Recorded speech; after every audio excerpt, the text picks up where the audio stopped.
Captain Teo stood at the window of the diplomatic station Axiom 7, watching the asteroid field float silently in the distance. The rocks were not beautiful. They were not special in any way that would make a poet write about them. But inside those rocks were elements that his people needed. Elements that would keep millions of humans alive. Elements that meant the difference between growth and extinction for his species. The Quantian Collective owned those asteroids, or at least they believed they did. They had arrived first, planted their flags, and declared the field theirs according to galactic law. Most species accepted this. The strong held what they wanted. The weak accepted what was left. This was how the galaxy worked. This was the agreement that all civilizations followed, whether they liked it or not. But humans had never been good at following old rules. Teo was not a tall man by Quantian standards, but he carried himself with the quiet certainty of someone who had thought through every detail of what he was doing. His uniform was simple, dark blue with no excessive decorations, function over appearance. This was the human way.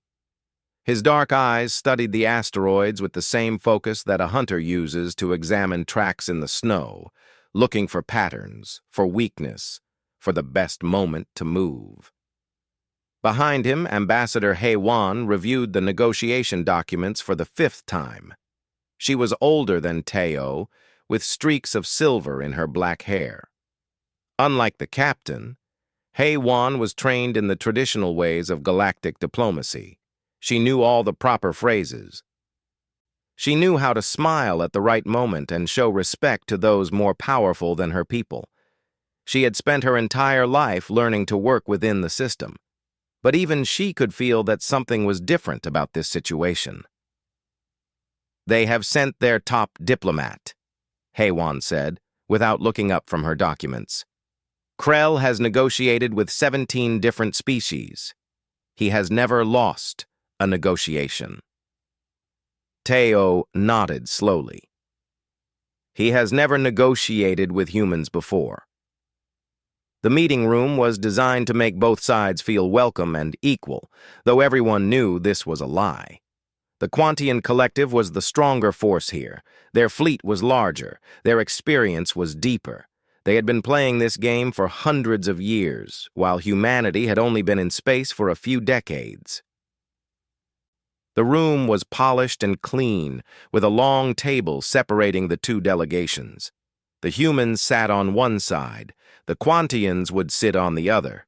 This was how negotiations worked. Krell arrived with 3 assistants and the confidence of a predator entering a space it already owned. He was a large being, his blue skin rippling with muscle, his eyes containing the kind of intelligence that comes from centuries of winning. He had defeated every opponent he had ever faced. He had ended wars without firing a single shot. He had made mighty civilizations bow their heads and accept his terms. The humans were new. They were weak. They would fold quickly. Krell settled into his chair and studied the humans across from him. His mouth curved into what might have been a smile. "Your people have traveled far," Krell began, his voice deep and smooth. "But you have come to a place where your journey must end. The asteroids in this field belong to the Quantian Collective. They have belonged to us for 7 years. You may not have them." Hei-Wan took a breath. This was the opening move in every negotiation. The powerful party made their strongest demand. The weaker party showed respect and made a counteroffer. Then they would talk for days, slowly moving toward a middle point where both sides could claim victory and save face. "The resources here are critical for our medical technology," Hei-Wan said calmly. "Our colonies will face severe hardship without them. We ask that you consider a trade arrangement or shared access to a portion of the field." Krell leaned back in his chair. "No." The word hung in the air like a stone dropped into water. Hei-Wan waited for him to continue, to explain, to open the door for negotiation, but Krell simply looked at her and waited. "Perhaps we could discuss what would make you willing to trade," Hei-Wan tried again. "Your people are new to this galaxy," Krell said slowly, as if explaining something to a child. You do not yet understand how things work. The strong take what they need. The weak accept what remains. You are weak. The asteroids are mine. There is nothing to negotiate. For the first time, Teo leaned forward. His voice was quiet, but it carried perfectly through the room. We are not asking for a negotiation. We are stating what will happen. Your ships will leave this asteroid field. Our people will harvest the resources we need. You will not interfere. Krell's eyes shifted to the captain. For the first time, his confidence cracked, just slightly, just for a moment. But it was there. You are making a mistake, Krell said. I could have made this easier for you. I could have allowed you to take a small portion of these asteroids and maintain your pride. But you have chosen disrespect. This is unfortunate. Haywan stood up. Teo stood up. They had been in the room for exactly 12 minutes. We will not be returning to these negotiations, Haywan said. Her voice was steady. You have made your choice. We have made ours. We will now proceed accordingly. They walked out of the room without waiting for a response. Krell sat alone at the table, confused. This had never happened before. No one walked away from negotiation. Negotiation was the entire system. Negotiation was what kept the galaxy from tearing itself apart. Without negotiation, what was left? Only hunting, only war, only the raw application of strength against strength. Krell did not yet understand that humans had always been hunters. They did not negotiate with their prey. Teo and Haywan walked through the station toward the docking bay where their ship waited. Around them, human crew members moved with purpose, checking systems, preparing equipment. They had known this negotiation would not work. They had prepared for it to fail. What do we do now? Mira, the tactical operations specialist, asked as they boarded their ship. Teo moved to the command center and looked out at the asteroid field one more time. His people were counting on him, not for a negotiation, not for a compromise. They were counting on him to get the resources they needed. The method did not matter. Only the result. We begin hunting, Teo said quietly. The human fleet emerged from FTL space on the far side of the asteroid field. Not attacking, not threatening, simply arriving with quiet, terrible purpose. The scanners activated and began their work, cataloging every rock, every mineral deposit, every possible resource. The humans were not here to negotiate. They were not here to play the games that the galaxy had been playing for centuries. They were here because they needed to survive, and they would do whatever it took to make that happen. The Quantian Collective did not yet understand what it meant to be hunted by a species that did not believe in bargaining. They would soon learn. They would learn exactly what happened when a civilization encountered an opponent that did not speak the language of negotiation. They would learn what it meant to hunt with humans. The human blockade expanded like a slow, tightening fist around the Quantian forces. It was not violent. It was not aggressive in the way that most military actions were aggressive. It was simply there, forming a wall between the Quantian ships and everything they needed to survive. Captain Teo did not attack the Quantian vessels. This was important. Attack would give them legal justification to fight back with full force. Attack would unite the galaxy against humanity. So instead, Teo simply positioned his ships where supply convoys had to pass. He simply scanned and recorded. He simply existed in the space where the Quantians wanted to be. The first convoy tried to run through. 20 cargo vessels carrying food, water, medical supplies, and ammunition. They were followed by 2 Quantian military escorts that believed their size and weapons would be enough. They were wrong. Daejung controlled the human logistics operation from the main command center. She was a thin woman with sharp features and sharper calculations. Every number that mattered existed inside her mind or on her screens. She knew exactly how much food a Quantian soldier needed per day. She knew exactly how long their supplies would last. She knew exactly when they would begin to starve. The convoy approached the blockade line. The Quantian escorts signaled that they would not stop. They would not turn back. They would pass through or fight through. Those were their choices. The human response was instantaneous but controlled. 5 ships moved into position, not firing weapons but simply blocking the path. The lead Quantian vessel contacted them on standard frequencies. "You will move aside or we will move you aside," the Quantian commander said. Teo responded personally. "Your convoy will redirect to Axiom Station 7. You will not continue toward the asteroid field. This is not a demand. This is a statement of fact." The Quantian captain hesitated. He had 40,000 soldiers under his command. The humans had only 5 ships in this immediate area.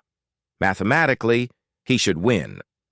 But mathematics was not what the Quantian captain understood. The humans understood mathematics in a way that the Quantians had never experienced. They had calculated every possible outcome.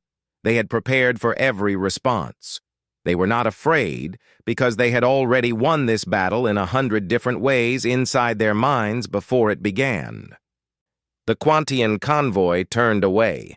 Daejong noted the time, the fuel consumption, the food used during the detour. Every number mattered. Every number was part of the larger calculation of how long the Quantians could maintain their position.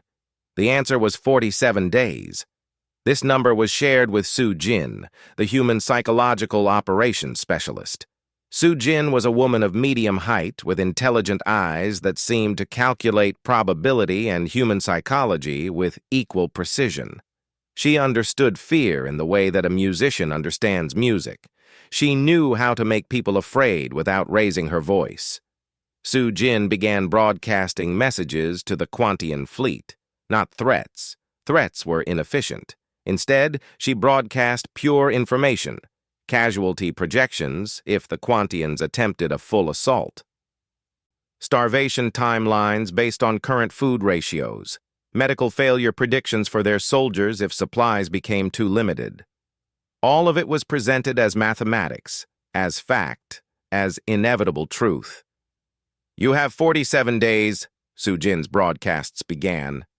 "In 47 days, your food supplies will be depleted if supply convoys cannot reach you. In 47 days plus 14 hours, medical supplies for your wounded will run out. In 47 days plus 19 hours, your soldiers will begin to experience dehydration symptoms. Would you like to hear about day 50? The Quantians did not respond to these broadcasts, but they heard them. Every crew member heard them. Every soldier heard them, and every one of them began to calculate the same mathematics. Commander Velthar of the Quantian military was not a patient being, but he was a realistic one. He reported to Krell that the situation was deteriorating. The humans were not attacking. They were not making threats. They were simply strangling the Quantian position through pure efficiency.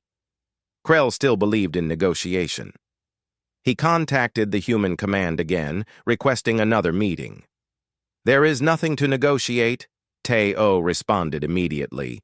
"You have 2 options. Leave the asteroid field or watch your people suffer. Those are your choices." "You cannot maintain this blockade forever," Krell sent back. "We can maintain it for 217 days, Daejong's data responded, transmitted automatically through the human communications system. "After that point, our supply consumption equals the resources we gather from the asteroids. At that point, we can maintain it indefinitely. You have only 47 days before your food runs out. The mathematics favor us." Velthar could no longer remain patient. He requested permission from Krell to launch a full assault. Perhaps human ships were well organized, but 17 Quantian warships against 5 human blockade vessels should be a simple equation. Krell granted permission. Velthar moved his fleet forward. The battle did not last long. The human ships moved with a precision that seemed to defy physics. They had already modeled this exact engagement 100 times in their computers. They knew where the Quantian ships would go before the Quantians did. They knew what weapons would be fired. They knew exactly which areas of their ships could take damage without failure. The Quantians fired with all the anger and frustration of a species that was losing something it believed was already theirs. They destroyed nothing. They damaged nothing. They simply broadcast energy into space, where human ships were no longer located. The humans fired with the cold precision of surgeons.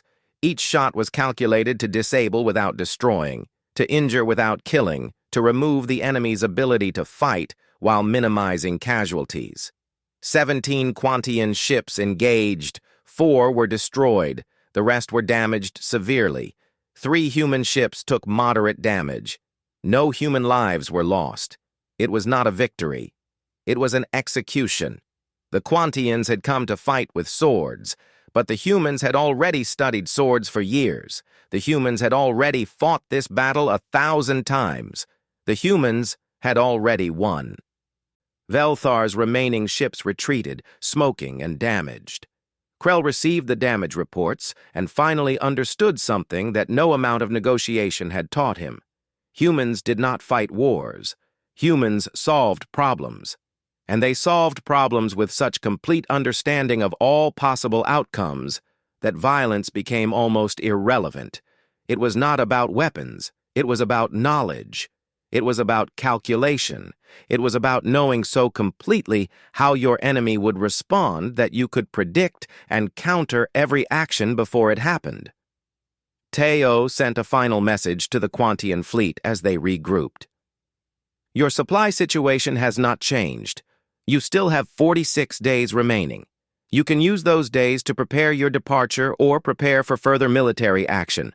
The result will be the same. You will leave these asteroids. We will take what we need. The only variable is how much your people suffer in the process. We recommend quick evacuation. In the Quantian command center, Krell sat in silence. For the first time in his entire life, he understood what it felt like to be completely outmaneuvered. He did not understand how it had happened, but he understood that the humans had won, and they had won without even trying very hard. The galaxy was about to learn a terrible lesson about a species that did not negotiate, did not bluff, and did not waste resources on anything that did not contribute directly to their survival. The galaxy was about to learn what it meant to face a true hunter. The news traveled through the galaxy faster than any ship could travel. The Quantian Collective, one of the ancient powers of known space, had been defeated by humanity. Not through superior weapons, not through overwhelming military force, but through calculation, planning, and a complete refusal to play by the established rules of negotiation. Krell was being replaced. The Quantian Collective's ruling council had decided that he was too weak, too confused, too unable to understand what had happened. But even they could not explain it properly because they did not understand it themselves. Ji-Woo was a human strategist stationed on the neutral world of Torvex. She had watched the asteroid crisis unfold through intelligence reports and public communications. Unlike most military analysts, she had tried to understand not just what happened, but why it happened. Her conclusion was controversial, but it was thorough. And she published it for all the galaxy to read. The document was titled, The Extinction Level Efficiency Mindset: Why Humanity Changes Everything. Ji-Woo's analysis was simple but devastating. She explained that humanity had evolved on a world of scarcity. For millions of years, human ancestors had competed for resources that were never abundant. Every calorie counted. Every moment of energy had to be weighed against possible survival benefit. Waste was not a choice. Waste was death. This was different from every other spacefaring civilization in the galaxy. The Quantians had evolved on a world of abundance, where strength determined access to resources. The Turscan came from a world where tradition and custom held more power than survival calculation. The Fold Dwellers had evolved in a space of magic and mystery. But humans came from scarcity. Scarcity taught efficiency. Scarcity taught calculation. Scarcity taught that negotiation itself was a resource that had to be budgeted carefully. If negotiation cost you more than simply taking what you needed, then negotiation was wasteful. Therefore, humans would not negotiate, they would act. Humans do not desire power the way other species do, Jiwoo wrote. They desire survival. And they have determined that survival requires expansion, resources, and the elimination of obstacles. They view negotiation not as the primary tool of diplomacy, but as a last resort when violence would be wasteful. This makes them fundamentally different from every civilization the galaxy has encountered before. The analysis was shared across neutral networks.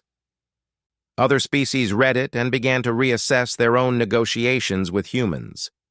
The Turscan Alliance, which had signed a trade agreement with humans 6 months earlier, reviewed the document with great concern. They had assumed they negotiated from strength. Now they realized they had negotiated from a position of complete ignorance. They had no idea what the humans wanted or what they were willing to do to get it.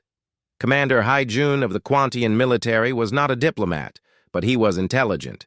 He had observed the asteroid crisis from a military perspective. Velthar, his superior, was advocating for a massive counterattack. Perhaps if they committed their entire fleet, they could destroy the human blockade and teach them respect. Haijun did not believe this would work. He had seen how the humans moved. He had studied the battle data. The humans were not physically stronger. Their ships were not technologically superior. Their weapons were not more devastating, but their tactics were perfect. Their understanding of optimal response was complete.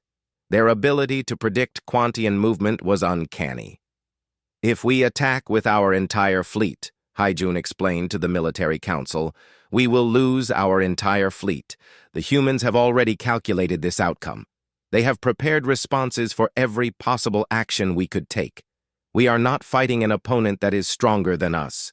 We are fighting an opponent that is smarter than us in ways we do not yet understand. The council did not listen. Velthar's pride would not allow them to accept defeat without one more attempt. But Haijun submitted his resignation and returned to his home world.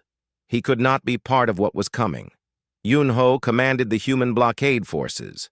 She was a woman in her 50s, with the calm demeanor of someone who had made peace with difficult decisions. As the Quantian situation deteriorated, Yunho expanded the blockade, not with more ships, simply by establishing human presence at every possible supply route. Every trade station that might supply the Quantians received human observers. Every shipping lane that led toward Quantian space had a human patrol. The Quantians were not being attacked. They were being isolated. Systematically, methodically, like a hunter cutting off the prey's access to water. Yanhee was a human historian who maintained records of significant galactic events. She had lived for 73 years and had seen the rise of humanity from scattered colonies to a true spacefaring power. She studied the asteroid crisis with the perspective of someone looking back through history. What she discovered was this: humanity was not following the path of any other civilization. Other species had entered galactic civilization and eventually integrated into it. Humans were not integrating. Humans were changing the rules. Previous dominant species had relied on military might or ancient traditions or natural advantages that gave them priority in negotiations. Humans brought none of these things. What humans brought was something the galaxy had never truly valued: perfect, cold, mathematical efficiency. Yanhee published her analysis alongside Jiwoo's. Together, the two documents painted a picture that terrified the galaxy's older species. Humanity was not going to be contained by existing rules because humanity did not believe in rules. Humans believed in results, and they would pursue results with a focus so complete that entire civilizations would be restructured around human needs. The galaxy negotiated through strength, Yanhee wrote. Humanity negotiates through inevitability. The galaxy built systems to accommodate multiple species. Humanity will build systems to accommodate humanity. The galaxy may not like what is coming, but the galaxy will not be able to stop it. Krell heard these analyses and felt something he had never felt before: irrelevance. He had spent his entire life as a powerful figure, a voice that mattered, a being whose decisions altered the course of civilizations. Now he was simply a failed diplomat, watching as an entire new order emerged. The Quantian Collective finally announced their decision. The asteroid field would be abandoned. The human blockade had won. There was no point in maintaining a military force that could not achieve its objectives. Velthar received the order and felt rage, but even his rage was tempered by the mathematics. Hai Jun had been right. The humans had already won. The only question had ever been how much damage the Quantians would absorb before accepting defeat. Teo received word of the Quantian withdrawal and noted it in the official records. There was no celebration. There was no statement of victory. There was only acknowledgement that the objective had been achieved. The humans could now harvest the resources they needed. The rest of the galaxy watched and understood something crucial. The era of traditional power was ending. The era of efficiency had begun, and humanity, whether other species liked it or not, was going to determine what efficiency meant for the entire galactic community. The Quantian withdrawal was scheduled for 3 cycles. 3 days for the most ancient of spacefaring civilizations to accept that they had been outmaneuvered by a species that had only recently achieved interstellar flight. The galaxy began to reassess everything: trade agreements, military treaties, long-standing power structures. All of it was suddenly uncertain because humanity had demonstrated that the old methods of determining power no longer applied. A new age was beginning, and every species in the galaxy could feel it coming, like a storm on the horizon that no one could stop. The Quantian fleet prepared for withdrawal with the precision of a military operation, not the sadness of a retreat. Ships were loaded with essential equipment. Soldiers were organized into evacuation groups. The asteroid field was being abandoned, but it would be abandoned with order and structure. This was the last thing the Quantians could control: how they left. Teo allowed the withdrawal to proceed without interference. This was a crucial decision. Some of his military advisors had suggested harassing the Quantian ships, making the evacuation painful, demonstrating absolute dominance. Teo refused. Humiliation was inefficient. The goal had been achieved. The asteroids were secured. Adding suffering to the victory would only create resentment and unity among potential enemies. Let them leave with their dignity intact. They would be far less likely to attempt retaliation if they could at least tell themselves they had chosen a strategic retreat rather than been forced into shameful flight. Krell prepared his personal ship for the journey back to Quantian space. He had not been publicly blamed for the failure, but he knew the truth. He had underestimated humanity. He had believed that the traditional methods of negotiation would work with any species. He had been wrong, and the entire galaxy now knew it. As his ship prepared to depart, Krell received a final transmission from Teo. The message was delivered without encryption, without any attempt at secrecy. Everyone in the Quantian fleet could read it if they wanted to. Your evacuation will proceed unmolested. Tell your superiors that this conflict was resolved with minimal loss of life. Tell them that humanity's strength is not in our weapons, but in our refusal to waste resources on negotiation theater. Tell them that if they come for us again, we will be far more difficult to displace. The message was simple, but it carried weight. Teo was not threatening. He was stating facts, and that made it worse than any threat could be. Threats implied emotion. Facts implied certainty. Jinnah was a human strategic communications officer. She had spent the last weeks compiling every piece of data from the crisis, every calculation, every prediction, every decision point. The information was organized into a comprehensive report that detailed exactly how humanity had defeated the Quantian Collective. This report was not secret. This report was transmitted to every major power in the galaxy. The Turscan Alliance received it. The Corvan Syndicate received it. The Fold Dwellers received it. Every civilization that mattered in galactic politics received a document that showed, in perfect clarity, how humanity had beaten the Quantians. The message was unmistakable. We know how to do this. We have documented every step. We are prepared to do this again. Rose was a junior Quantian officer who had served on the blockade line. He had watched as human ships moved with impossible precision. He had watched as Quantian weapons found nothing but empty space. He had watched as his own fleet burned and retreated. As the evacuation began, Rosai stood at a viewport and stared at the asteroid field below. It had been theirs. They had owned it. They had held it with the strength that came from being one of the ancient powers of the galaxy. And then humans arrived, and it was no longer theirs. Rose understood something that most Quantians did not yet understand. The humans were not cruel. They were not arrogant. They were simply inevitable. They had looked at a problem and solved it. They had not enjoyed the solving. They had simply done what needed to be done. This thought was somehow more terrifying than any amount of cruelty would have been. The Quantian fleet jumped into FTL space, carrying with them the knowledge that the universe was no longer a place where ancient power guaranteed survival. A new species had arrived, and they changed the rules simply by refusing to play by the old ones.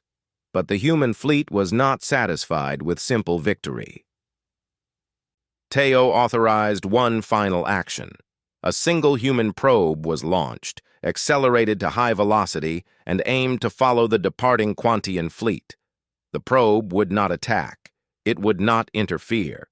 It would simply follow, broadcasting a steady stream of data, resource calculations for humanity's expansion, population growth projections for human colonies, technological advancement timelines showing where human capabilities would be in 5 years, 10 years, 20 years, medical supply consumption rates, military production capacity.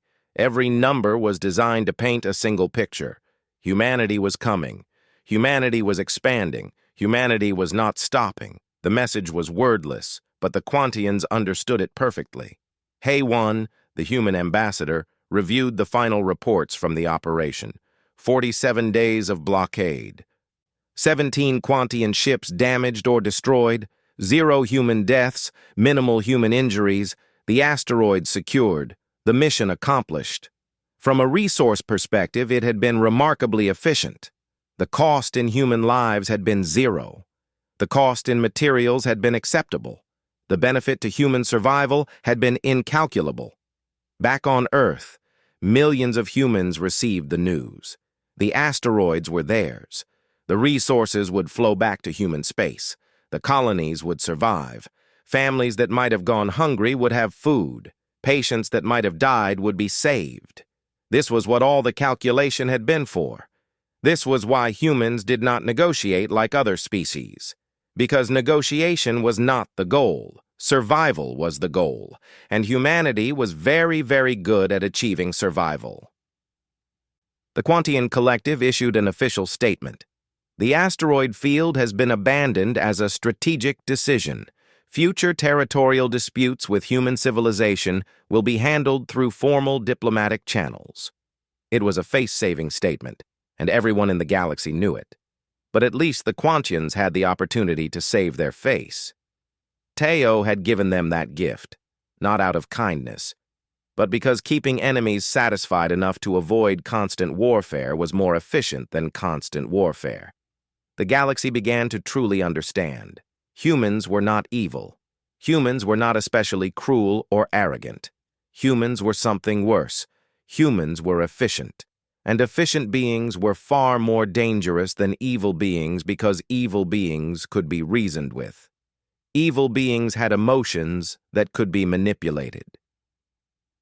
Evil beings made mistakes based on passion. Efficient beings made no mistakes at all.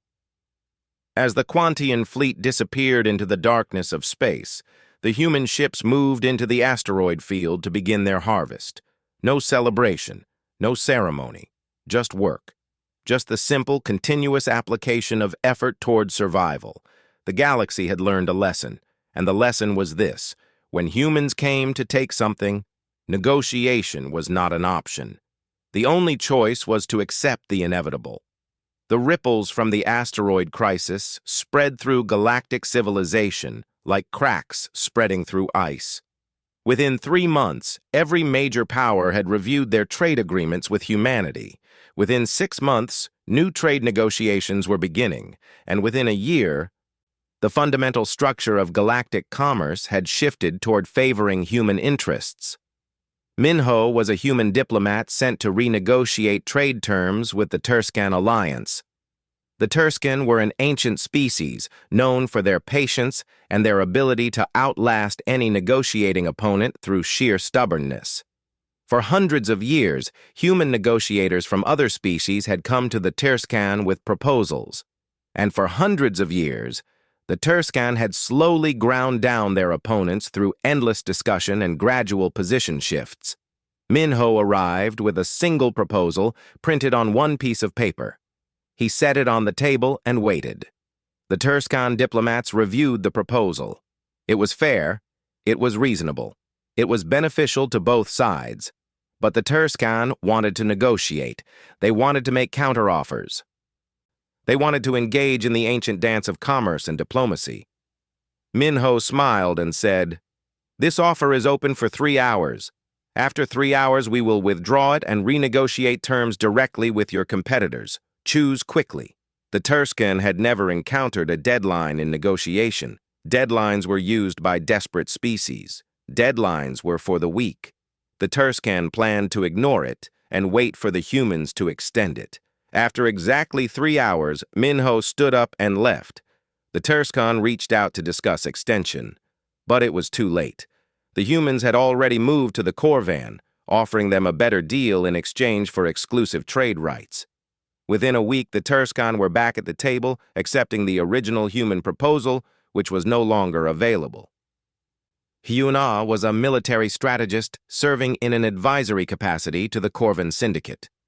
The Corvan were raiders by tradition, spacefaring mercenaries who had survived by being strong and fast. They had no interest in peace or stability. They wanted profit through violence.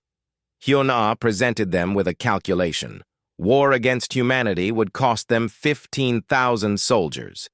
The war would last 2 to 3 years. The probability of human victory was 97%. The economic loss would be catastrophic.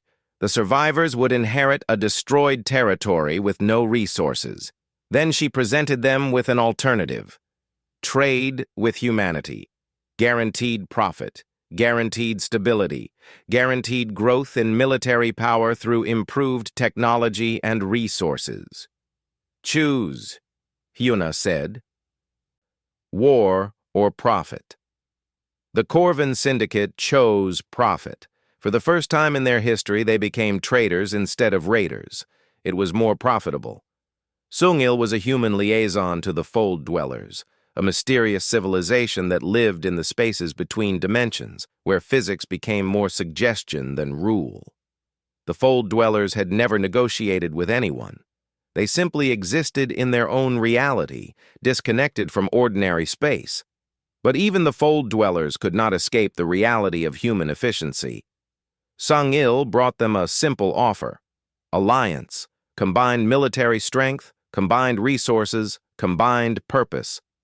The Fold Dwellers, who believed themselves immune to galactic politics, found themselves drawn into negotiation despite their ancient preference for isolation. They agreed to the alliance because the mathematics showed that isolation was no longer tenable.